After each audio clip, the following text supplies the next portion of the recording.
তো অনুরোধ করছি শ্রীপাদ শান্ত গৌরাঙ্গ প্রভুকে যদি আমাদের ব্রিফলি আমাদেরকে বললেন যে একজন বৈষ্ণবের কেমন হওয়া উচিত। হরে কৃষ্ণা।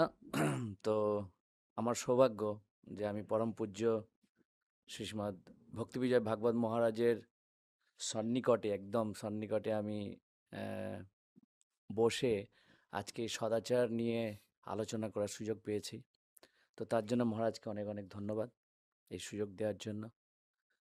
তো আমাকে প্রভু জিজ্ঞাসা করছেন যে একজন বৈষ্ণবের আহ, এক কথায় বা কিরকম হওয়া উচিত। হুম, তো মহারাজ প্রথমেই বললেন যে শ্রীল ভক্তিবিনোদ ঠাকুর বলছেন সরলতা ইজ বৈষ্ণবতা, অর্থাৎ আমাদের সিম্পলিসিটি, আমাদের খুব সরলভাবে জীবনযাপন। সরলতা মানে শুধু হৃদয়ের সরলতা নয়, আমাদের জীবনযাপন, জীবনযাত্রা সেটাও সরল হওয়া উচিত। চৈতন্য মহাপ্রভুও বলেছেন, উদাহরণ দিয়েছেন যে আমাদের জীবনযাত্রা কীরকম হওয়া উচিত।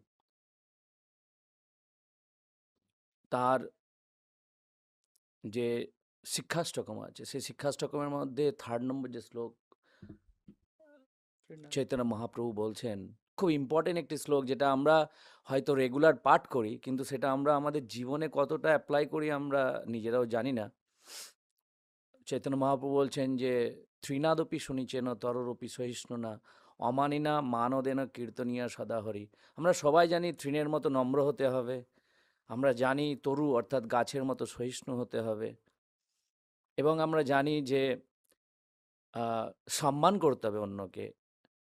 কিন্তু চৈতন্য মহাপ্রভু আরেকটি সুন্দর ব্যাখ্যা দিয়ে আচার্যরা ব্যাখ্যা করছেন যে আমরা সাধারণত যারা সম্মানীয় ব্যক্তি তাদেরকে সম্মান তো প্রদান করি, কিন্তু আমরা কি হৃদয় থেকে কোনো যাদের সম্মান পাওয়ার যোগ্য নেই, হয়তো তিনি ফিনান্সিয়ালি বা সামাজিক্যালি হয়তো সমাজে প্রতিষ্ঠিত ব্যক্তি নয়, তাকে আমরা সম্মান দিই না, কিন্তু চৈতন্য মহাপ্রভু বলছেন তাদেরকেও, অর্থাৎ অমানিনা মানও দেন, অর্থাৎ যিনি অমানী ব্যক্তি, যার কোনো সম্মান নেই, যার কোনো মান নেই, তাকেও সম্মান প্রদান করতে হবে। অর্থাৎ আচার্যরা বলছেন যে you should respect everyone but don't expect any respect from anyone. কিন্তু আমাদের মধ্যে একটা প্রবণতা আছে, আমি বিশেষ করে আমার মধ্যে তো আছেই, আমি তো বৈষ্ণব হতে পারিনি, যে আমরা যখন কাউকে হরে কৃষ্ণ বলে হাত জোর করে যখন হরে কৃষ্ণ বলি, অর্থাৎ নম্রভাবে বলি, তখন আমরা এক্সপেক্ট করি যে কেউ আমাকে প্রত্যুত্তরে, আমরা চোখটা ওপর দিকে থাকি, আমাকে কখন হরে কৃষ্ণ বলছে হাত জোর করে। তো এটা কিন্তু সরলতা নয়। চৈতন্য মহাপ্রভু বলছেন আপনি সম্মান করুন কিন্তু সম্মানের আশা করবেন না। তো এই যে ভাব চৈতন্য মহাপ্রভুর, এই ভাবটা কি আমাদের হৃদয়ে আমরা এখনো গ্রহণ করতে পেরেছি? যদি গ্রহণ না করতে পারি, তাহলে we are not qualified two chant the Holi name of the Krishna's. তো আমরা যতক্ষণ না এই গুণগুলো হৃদয় থেকে নিজেদের নিজেদের জীবনে অ্যাপ্লাই করতে পারবো, ততক্ষণ কিন্তু আমরা ভগবানের এই পবিত্র নাম, দিব্য নাম আমরা জপ করার অধিকারী নই। চৈতন্য মহাপ্রভু ক্লিয়ারলি তার শ্লোকের মধ্যে বলছেন।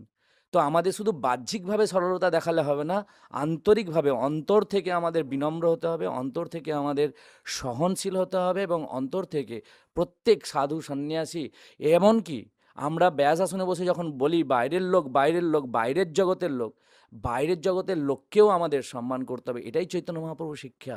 যারা বৈষ্ণব নন, যারা সনাতনী নন, সবাইকে আমাদের সম্মান করতে হবে, এটাই মহাপ্রভুর শিক্ষা। আর এটাই আমি মনে করি যে এটাই বৈষ্ণবের জীবনযাত্রায় এইরকম সরলতা হওয়া উচিত, বাহ্যিকভাবে এবং আন্তরিকভাবে। হরে কৃষ্ণ। বাহ! বৈষ্ণবের জীবনযাত্রা বা সরলতা হচ্ছে মূল বৈষ্ণব সদাচারের মূল ভিত্তি, যে সরল হৃদয়ে বৈষ্ণব সবার সাথে আচরণ করবেন, সেটা প্রভু আমাদের এস্টাবলিশ করে দিলেন।